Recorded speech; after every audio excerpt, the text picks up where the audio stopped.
सो जय श्री राम दोस्तों, अब हम करेंगे क्वेश्चन नंबर 13। क्वेश्चन नंबर 13 में क्या बोला है, प्रूव दैट द सीक्वेंस, ये हमारे पास एक सीक्वेंस दी है जिसकी ये क्या है, nth टर्म है, इज़ मोनोटोनिकली इंक्रीजिंग, बाउंडेड और कन्वर्जेंट। ये हमें प्रूव करना है, ठीक है। तो पहली बात, मोनोटोनिकली इंक्रीजिंग सीक्वेंस किसको बोलते हैं, वो सीक्वेंस जिसकी अगली वाली टर्म पिछली वाली टर्म से बड़ी है या इक्वल है, उसको हम क्या बोलते हैं, मोनोटोनिकली इंक्रीजिंग। जब हम बात करते हैं स्ट्रिक्टली मोनोटोनिकली इंक्रीजिंग, तब हम क्या बोलते हैं कि अगली वाली टर्म पिछली वाली टर्म से बड़ी ही होनी चाहिए। तो इसको हम करते हैं प्रूफ, ठीक है। सबसे पहले हमने क्या प्रूफ करना है कि हमारे पास मोनोटोनिकली इंक्रीजिंग है, मतलब हमें अगर ये ए एन दिया हुआ है तो ए एन प्लस वन निकालना पड़ेगा इसकी अगले वाली टर्म, ठीक है। तो जहाँ जहाँ एन है उसकी जगह क्या रख दिया, एन प्लस वन रख दिया, तो हमारे पास ये जो वैल्यू आ गई इसको इस तरह से लिख दिया, ठीक है। इन दोनों का जो सब्ट्रैक्शन होगा वो अगर हमारे पास पॉजिटिव वैल्यू आई तभी हमारे पास मोनोटोनिकली इंक्रीजिंग होगी। अगर इन दोनों को माइनस करके एक नेगेटिव वैल्यू आती है तो मतलब अगले वाली टर्म पिछले वाली टर्म से छोटी है, मतलब ये क्या है, मोनोटोनिकली डिक्रीजिंग है, ठीक है। तो जब हमने इसको माइनस किया, ये वैल्यू आप देख सकते हो कैसे कैसे किया, ठीक है।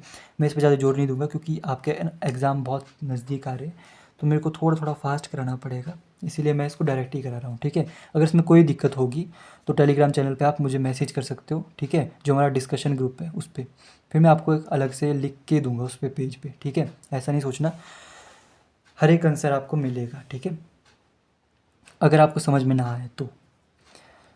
फिर हमारे पास क्या है, ये इसको हमने सब्ट्रैक्ट किया, ये जो जो भी आया हमारे पास देखा हमने एक पॉजिटिव वैल्यू आई, ठीक है। तो अगर पॉजिटिव वैल्यू आ रही तो हम बोल सकते हैं कि अगले वाली टर्म पिछले वाली टर्म से बड़ी है, इसका मतलब ये क्या है, मोनोटोनिकली इंक्रीजिंग सीक्वेंस है। समझ में आई बात, ठीक है। अब हम बात करते हैं कि ये हमें क्या प्रूव करना है कि ये बाउंडेड अबव है।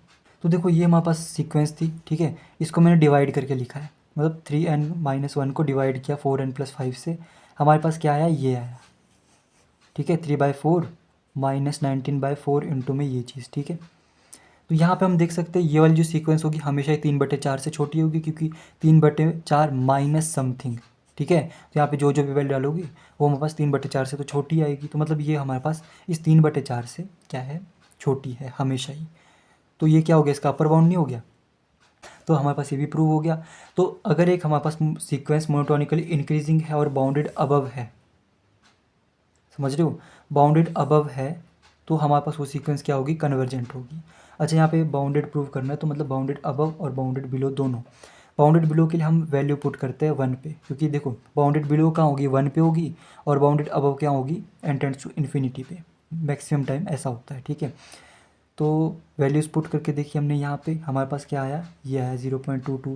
फिर हमारे पास जब हम वैल्यू बढ़ाते जाएंगे ना तो ये हमेशा ही 0 से बड़ी आएगी, तो हम बोल सकते हैं हमेशा ही सीक्वेंस क्या है, 0 से बड़ी है और 3/4 से छोटी है, मतलब 0 और 3/4 के बीच में, तो ये क्या होगी, बाउंडेड होगी, ठीक है।